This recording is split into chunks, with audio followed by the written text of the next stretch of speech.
Side 3. At 2 a.m, I met Marcia behind the bushes in our front garden. The first thing I did was to ask her how you could tell if your mum or dad was about to leave. Don't be stupid, Rob. I don't know how you managed to cope with the inside of your head. It must be dreadful, worrying all the time about absolutely everything and nothing at all. What do you mean? Take a look at yourself. You've got that ridiculous rucksack with you again, stuffed full of rubbish, I bet, just in case. Anyway, your parents are fine, but they quarrel. They don't speak to each other sometimes, and everyone's like that. Look at us, we quarrel too. We're not married, I pointed out.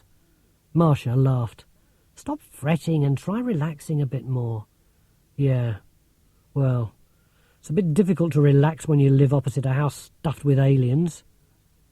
I stared across at the dark building opposite. The street was still and silent. The only light came from the orange street lamps. Further up the road, a cat trotted from one side to the other, then back, and then crossed a third time. Why doesn't that cat make up its mind? I wondered out loud. But I knew how it felt. Are you ready? Marcia asked, sounding a touch nervous herself. We slipped out of the garden and ran quickly across the road, up the Vaux's front path and over to the front door. Marcia crouched down, putting her ear to the letterbox and listening for several seconds. Not a sound, she whispered, and nodded to me.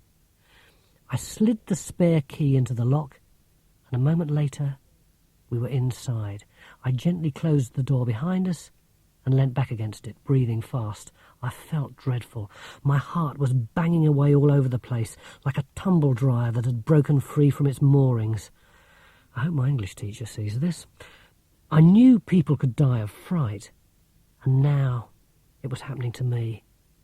I breathed hard and clamped both my hands over my chest to stop my heart banging its way out through my rib cage. I think I'm having a heart attack, I told Marcia. Don't be stupid, she scowled.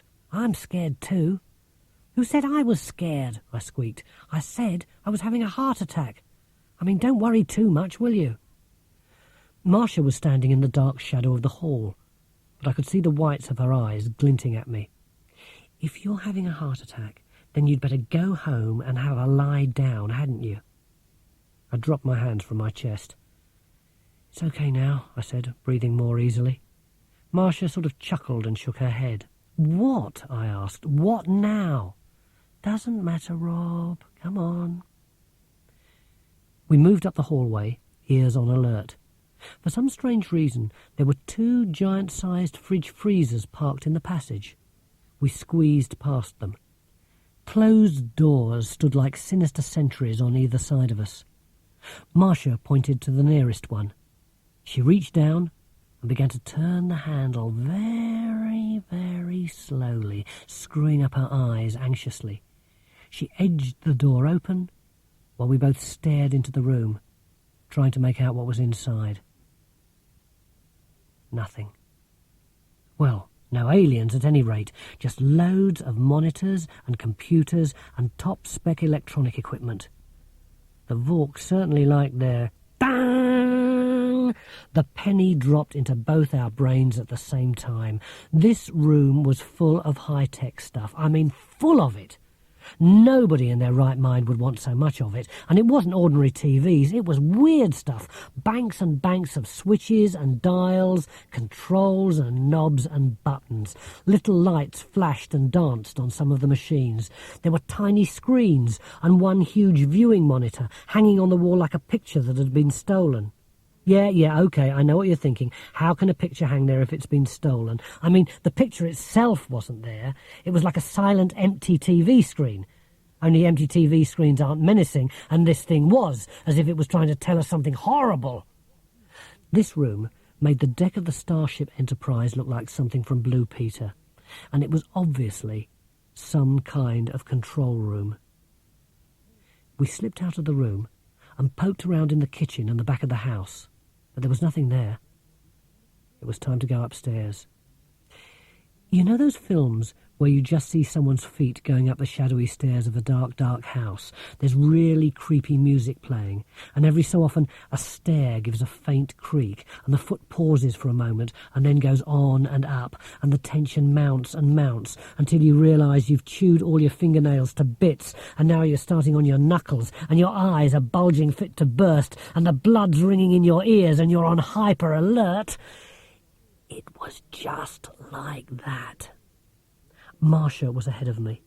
My eyes were glued to her feet as she went up. Every little creak and she would freeze, listen, and then move on once more, and the spooky music in my head was getting louder and louder. Da-da! Da-da! Da-da-da-da-da-da-da-da! Rob! Marcia suddenly hissed, making me jump. What? Stop singing! I wasn't singing. You were. You were going da-da-da-da-da or something. Shut up! I clenched my lips shut and followed in silence. We reached the top without any trouble. I pointed to a door on the left which was slightly ajar. Marcia pushed it open. The bathroom. Nothing strange there. We moved down to the next door. For some reason, I found myself wondering what I'd say if we were caught. I tapped Marcia's shoulder, and she silently mouthed back at me, "What?" "Let's say we're sleepwalking," I whispered. "What are you going on about now?" "If we're caught, we can say that we're sleepwalking." I nodded at her frantically. It seemed a good idea to me, but Marcia didn't look very impressed. "What, both of us? We both end up sleepwalking in the same house, in the same room, on the same night? Do you really think super-intelligent aliens are going to believe that?" "They might. Anyway, have you got a better idea?" "Yes. If they wake up, we run for our lives, okay?" "It's not very sophisticated," I grunted. That was in last week's spelling test too. The handle squeaked as Marcia carefully turned it. She edged the door open, and there they were. And I mean, there they were. 4 aliens lined up like bugs in a rug. They seemed to hang there in the gloom, still, silent, and fast asleep. Even in the darkness we could make out their sallow skin. It looked smooth, shiny, and hard. A faint, flickering glow surrounded each body like an aura. The bodies themselves were shaped like large jars, with broad shoulders that tapered down to a point at the bottom like a wasp's sting. They each had 3 very thin legs. There didn't seem to be any kind of head, but tentacles sprouted from the open neck, at least 10 to each alien. The tentacles were as long as their bodies, and from time to time they moved slightly. I could see they were covered with a spiralling line of frills running from shoulder to tip. Something about those frills made me think poison. How long Marcia and I stood there gazing at these monsters, I don't know. All I could think was, these creatures really are aliens. There are aliens in the house across the road. Aliens. Marcia nudged me and mimed taking the photograph. I nodded and slipped the rucksack from my shoulder. I undid the top and searched for the camera. I pulled out the spare torch and placed it quietly on the floor. I got out several boxes of plasters, toenail clippers, a sling for a broken arm, and a thermometer. "We want to take their photograph," hissed Marcia, "not their temperature. Hurry up." I rummaged inside the bag again, found a road map of Europe and put it on the floor. "What's that for?" "In case we get lost." "We're in the house across the road. How can we get lost? Suppose they kidnap us and take us away in their spaceship." "A map of Europe won't be much use, will it?" growled Marcia. Maybe she was right, but I still found it comforting. At last, I located the camera and lifted it quietly from the rucksack. Marcia scowled but gave me a thumbs-up sign. I removed the lens cap, got all 4 aliens lined up in the viewfinder, and then had an awful thought. What happens if the flash wakes them up? "I told you, Run for it. I swallowed nervously. Can we stand nearer the door then? Marcia moved towards the door, and I followed. I put the viewfinder to my eye once more, took a deep breath, and pressed the button. Nothing happened. For several seconds Marcia and I stood there, frozen with tension. Then I tried again, but still nothing happened. I shook the camera and peered at it in confusion. "Why doesn't it work?" she asked. I lowered the camera slowly and looked up into Marcia's face. "It hasn't got any film in it," I said. "Rob!" Instantly, a loud humming filled the room, like a gigantic swarm of killer bees stirring into life. The long tentacles began to rustle, their tiny frills sniffing and feeling the air. "Run for it!" yelled Marcia, and we practically fell down the stairs and went shooting out of that house like bullets from a gun. We raced down the road, round the corner, along the next street, round another corner, and had almost reached the town centre before we slowed down and stopped. We collapsed, panting, in the dark doorway of a shop. "It's okay," Marcia croaked, looking back down the road. "There's no sign of them." I leant back against the door, feeling its solid, cold hardness press into my back. It was very reassuring. "What do we do now?" I asked. "I don't know." "Those were real aliens, Marcia." "I know. From outer space." "Yeah. I mean, they were real aliens. I know. Stop going on. We've got to do something," I whined. Marcia shuffled her long legs anxiously. "Police? I don't think so," she said. "Not after last time. They'll just ring our parents again, and this time we'll really be in trouble." We were both beginning to calm down a bit. Not a lot, but I reckon my heart had slowed from about 3,000 beats per second to a mere 300. It even felt as if it was back in the right place behind my ribs and not slopping about round my ankles as if my trousers had fallen down. "They don't know it was us," Marcia pointed out. "I'm sure they didn't see us. We leave everything for tonight, but tomorrow you put some film in that camera, we go back and get that photograph." "But they'll be suspicious." "Stop worrying, Rob. They'll just think it was a cat or something." "Really?" Marcia didn't sound very convincing. We slipped back to our homes. The next day was a Saturday, so I was able to sleep in a bit. Even so, Mum had difficulty in waking me. I was so exhausted. She kept shaking me. Rob, wake up now. Norman's come to see you." I sat up with a jerk. "Norman?" Alarm bells began to go off in my head and I rubbed my eyes. "Norman Vork?" At that moment, he appeared in the doorway of my bedroom, one hand behind his back. He gazed across at me with a horrible smirk and then lifted his arm. "I think this rucksack is yours," he said.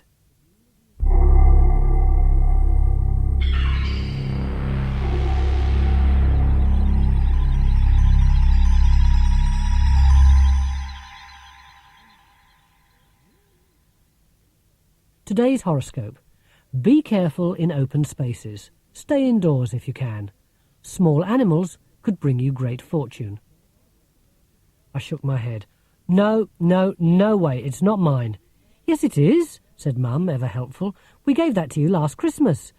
"It looks like mine, but it's not mine," I insisted. "It's got your name inside," Norman snarled, and even Mum took a step back.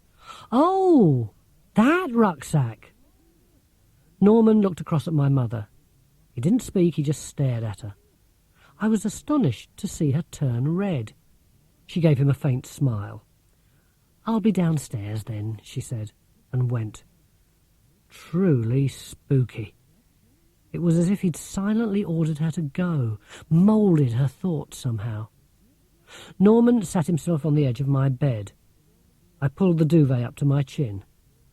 "So," he hissed, and his eyes bored into mine.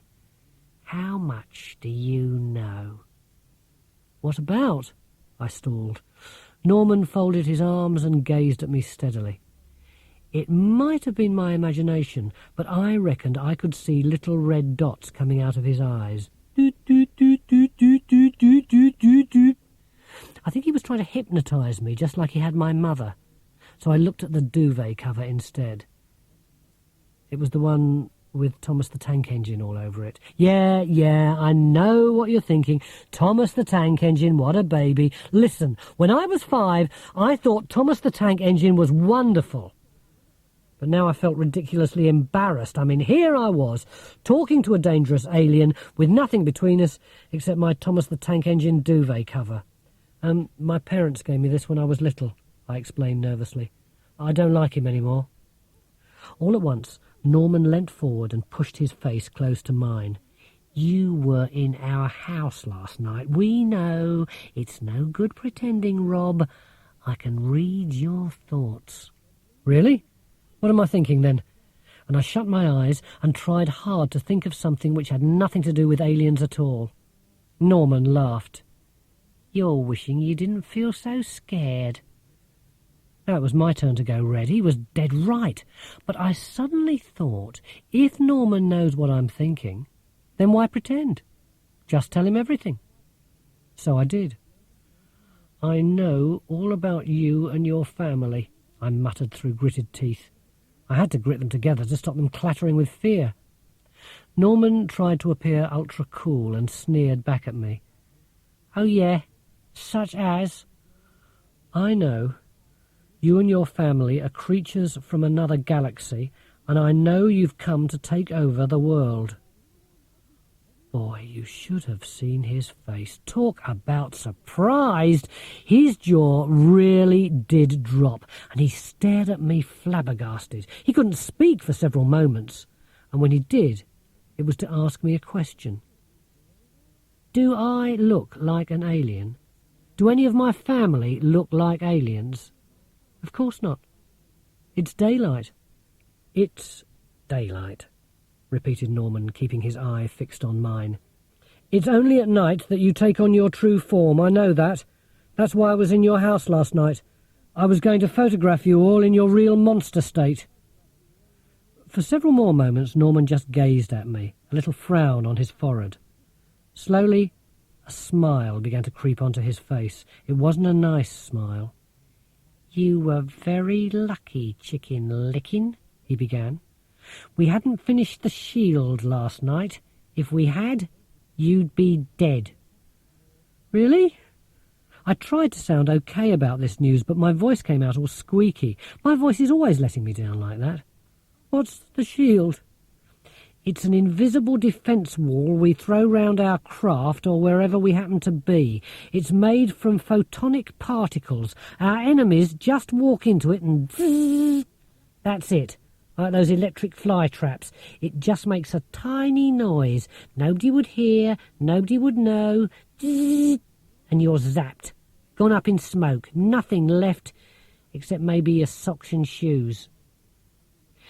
And you know, the stupid thing is, despite being terrified at my near brush with death, what I was actually thinking was, only my shoes and socks left, so it wouldn't matter if I wasn't wearing clean underpants. Of course, nobody will believe you if you tell them we're aliens. Norman looked very pleased with himself. You humans are so stupid. Especially you.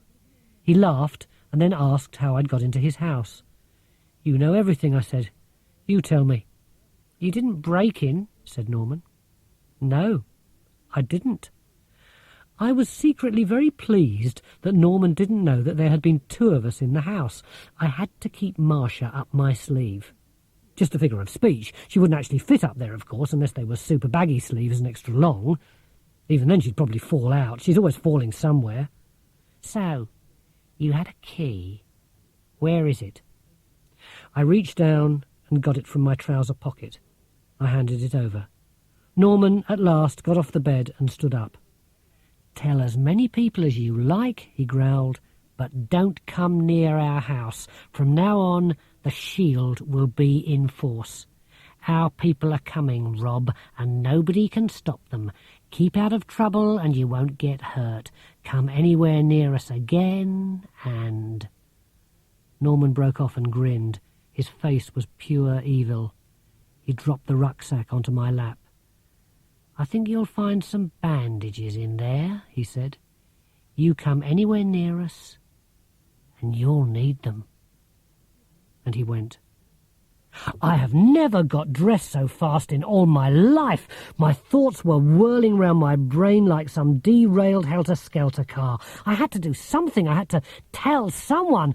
But every thought I came up with was a dead end. Mum and Dad? No. Police? No. Army? How do you ring the army, anyhow? I mean, I don't suppose they're in the yellow pages. The only person I could think of was Marcia. I raced round to her house. Her mum was pretty surprised to see me. At least she gave me a smile. "Marcia's still asleep," she explained. "Wake her up," I said. "I beg your pardon?" I jiggled up and down on the doorstep. "Sorry, please wake her up, Mrs. Zulinski. It's very, very important." Marcia's mum gave me another little smile and sighed. "Come on in, sit down there, and I'll see if I can get her up. But don't expect any miracles. She's like a bear with a sore head most mornings." Marcia's mum disappeared, and several moments later I heard raised voices. Then her mum came back down. "Bear with a sore head," she repeated. "Rather you than me," she added, and went off to the little garden out the back. Marcia herself appeared in the doorway. She was in her pyjamas and dressing gown, her hair all dishevelled. Not that it made much difference, her hair was always dishevelled. "Oh," she groaned, "it's you." I leapt to my feet. "They know," I said. "Norman's been to see me. He brought my rucksack back." "You never left it behind." I nodded sheepishly, and Marcia gave a long, long sigh, while I wildly babbled on about invasions and preparations and everything. "He admitted everything, and he said it's too late to do anything," I shouted at her. "But we've got to do something." Marcia sat down on the edge of the settee. "It could be true, then," she murmured, and then gave me a cross glance. "Just calm down, will you?" "But they're going to invade!" Marcia leant across and gripped both my wrists to stop them shaking. She stared at me fiercely and said, "Do you want me to call you Chicken Lickin'?" I took a deep breath, held it, and then let it out slowly. "Okay, I'll stop panicking. But we must do something. First, we must think. They're making preparations, you say. What sort of preparations? What do we know about them? Norman told you his dad was a computer whiz, right? So my guess is that they're going to hack into our defence systems worldwide. Can that be done? Probably. They bring down the defence systems, and that means any invading force can just walk in. They've got tentacles, I pointed out. I don't think it's possible to walk on tentacles. You have to sort of, slip and slop, I suppose. Rob, it doesn't matter how they get here. We must stop them, remember? We have to warn people, I said. And to do that, we must have proof that they're ETs. We've got to actually show the police or the army or whatever some real aliens, what we saw for ourselves last night. We can't go back and photograph them, I protested. Not now. And I told Marcia about the shield. We have to move fast, I went on. And then it happened. You know how sometimes you get an idea that's so fantastic and simple you just can't believe how clever you really are? That's what happened to me. This idea suddenly made me realise what a brain was for. I mean, you could really think things, really clever stuff. I grabbed Marcia's arm. We kidnap Norman. Then what? Tell the entire ET invasion force that they must stop invading Earth or they won't get Norman back? Do you think evil aliens will let the life of one teenager stop them? Marcia was scathing, but I didn't care. For once, she hadn't realised what I meant. "Have you finished?" I asked. "That's not the idea at all. What happens to Norman and his family at night?" "They turn into space monsters." "Exactly. We kidnap Norman. We keep him hidden until night time. He turns back into an alien. Then we can show everyone, and they'll have to believe us." Marcia thought this over. "Yeah. Actually, that's a pretty good idea, Rob. You're not as stupid as you look." "Neither are you," I grinned. "Come on, let's do it." "Do you think I could get out of my pyjamas first?" Marcia vanished upstairs, and a little later her mother came in from the garden. "So," she smiled, "you and Marcia are friends?" I suppose you could say that, yeah. Marcia's mum watched me for several moments. I'm glad, she said at last. Marcia doesn't have many friends. I know. Everyone thinks she's weird. I could have bitten my tongue right off at that moment, me and my big mouth. Her mother laughed, just like Marcia's laugh, a throaty chuckle. She is a bit odd, but you know what people say. Takes one to know one. Marcia's mother gave me another smile and went back outside, leaving me to puzzle out what she'd meant. There was an almighty rumble and crash as Marcia clattered down the stairs, tripped over her gangly legs, and crashed in a heap on the hall floor. I'm all right, she cried, beckoning wildly to me, and we quickly left the house. Our mission, to kidnap the alien known as Norman and keep him prisoner until nightfall.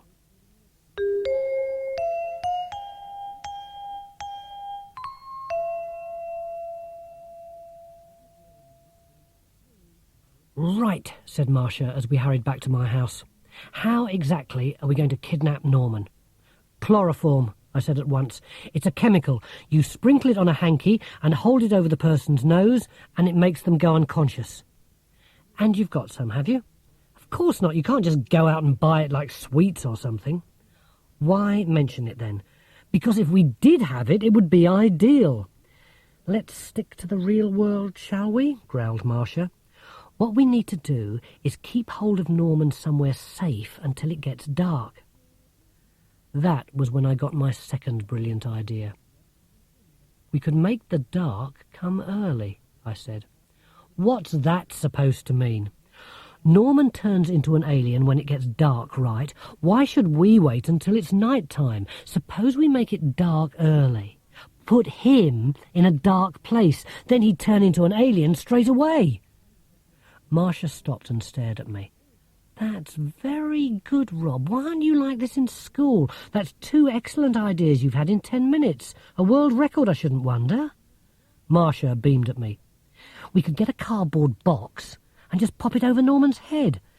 He's bound to struggle, I pointed out, and I had this vision of Norman's fists flying about like manic sledgehammers. I didn't want to lose all my teeth. All right, we use a blanket instead, and then we can pin down his arms at the same time. I wasn't so sure about this.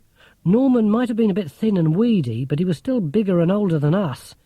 He wasn't likely to let us put a blanket over his head without fighting back. I automatically covered my teeth with one hand. Suppose he hits us. We are trying to prevent space monsters taking over Earth, Rob. Somewhere along the line we might get injured. It's a risk we have to take. My stomach was churning up.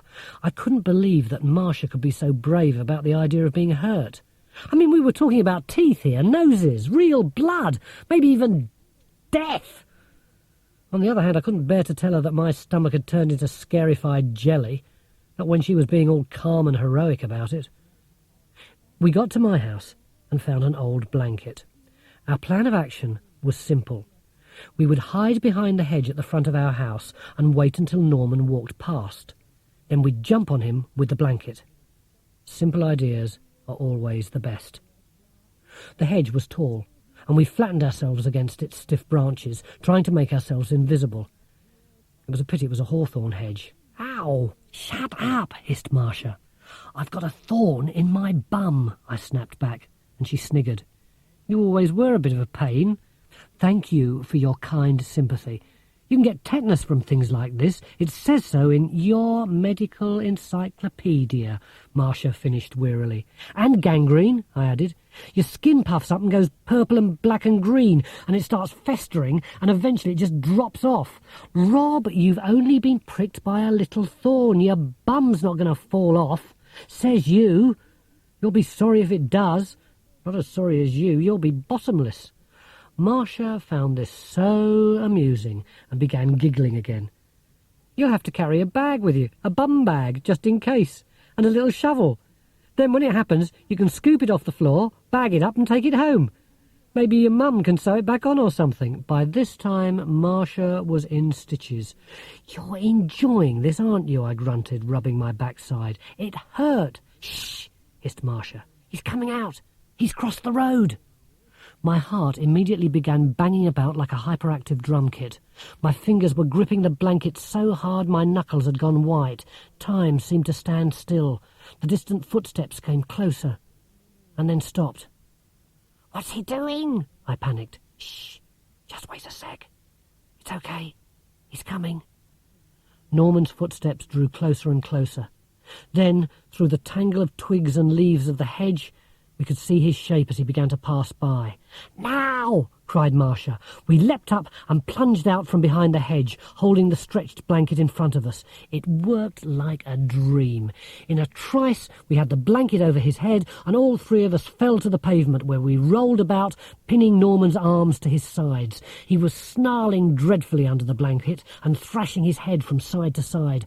Marcia clung to it as if it were a rogue rugby ball. She shouted at me. "Is he changing yet? Is he beginning to change?" That was when the dream turned into a nightmare. I glanced at Norman's legs, and even though they were waggling about wildly in mid-air, I could see at once that his legs had definitely changed. Norman the alien was wearing ladies' shoes, black tights, and... well, I don't mention anything else. It wasn't my fault. You do see quite a lot when someone waves their legs about as much as that. "He's a woman!" I shouted at Marcia, who was still attempting touchdown with Norman's head. Marcia took one look and yelled, "We've got the wrong person! Run for it!" We took off like rabbits and didn't stop running until we reached the park. We threw ourselves panting onto the grass. At last we got our breath back. "How did that happen?" I asked. "I don't know. Norman must have stopped and gone somewhere else, and then some other person came along. Do you think she saw us? Who was it, anyway? I haven't a clue. I only saw her legs and—" I went pink. "Not much else. Do you think it's safe to go back?" We walked back to find a knot of chattering people gathered near our house, and a police car. We watched and waited, but nobody went up my front path, so we guessed that nobody knew it had been us. We decided it was safe to get a bit closer. "Someone tried to mug me," said a loud voice, "but I fought them off." We peered through the crowd, and there was Mrs. Parslow, our next-door neighbour but one, looking rather flustered and with her hair all messed up. I wonder how that happened. "I gave him a black eye," Mrs. Parslow declared. Marcia and I looked at each other and shook our heads in disbelief. The lying toad! Anyhow, we decided the blanket was not such a good idea after all. Besides, Marcia had already come up with a much better plan.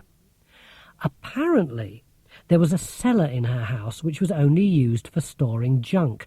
Marcia said it was very dark down there. We sat up in my bedroom and discussed Plan 2. If we can lure Norman over to my house and get him in the cellar, that will be it. He'll be trapped. The only way out is through the door, and we can lock that. We wait for him to alter into his true form, and then call the police. "It's a pity you didn't think of this before we tried the blanket," I pointed out. A big smile took over Marcia's face, and she gave that throaty chuckle. "Yeah," she said, "that was really funny." I have to admit it is something I shall never forget. Mrs. Parslow's waggling legs were a pretty memorable sight. However, it wasn't going to save the world. So, it was back to business. "When do we try Plan 2?" I asked. "Tomorrow afternoon. Mum's going out. She's got a boyfriend. His name's Tony." This came as a bit of a shock, I can tell you. How could Marcia be so calm about it? "Don't you mind?" "Why should I? I'd be really upset if my mum went out with a new boyfriend. Your mum and dad haven't split up, though, have they?" "Not yet," I said darkly. "Don't start that again, Rob. Look, my mum's not going to sit around on her own for the rest of her life. Anyhow, it's none of your business." I shut up. Marcia was quiet for a few moments, and then she went on. "It could be a bit risky at my house. Mum might come back. But I can't think of anywhere else." Just then my own mum came back and called up the stairs. "Are you in, Rob? Upstairs. Marcia's here." "Oh." It's such a small word, oh. You wouldn't think it could be said with such meaning. The way my mum said "oh" actually meant, well, I never, upstairs with a girl, ho, ho, ho. I ignored it. Marcia and I agreed that we would meet at her place the following afternoon and put Plan 2 into action. "Hello, Marcia," Mum said cheerfully as I saw Marcia to the front door. "You two seem to be very good friends these days." Now Mum's face had a ho-ho-ho smile on it. Marcia nodded seriously. "Yes, we thought we'd get married tomorrow. See you, Rob." You should have seen Mum's face. She was left speechless. Her jaw had almost fallen off. I had to hand it to Marcia. Talk about sharp. I kept spilling my food at lunch, I was laughing so much. "It wasn't that funny, Rob," Mum said crossly. But it was.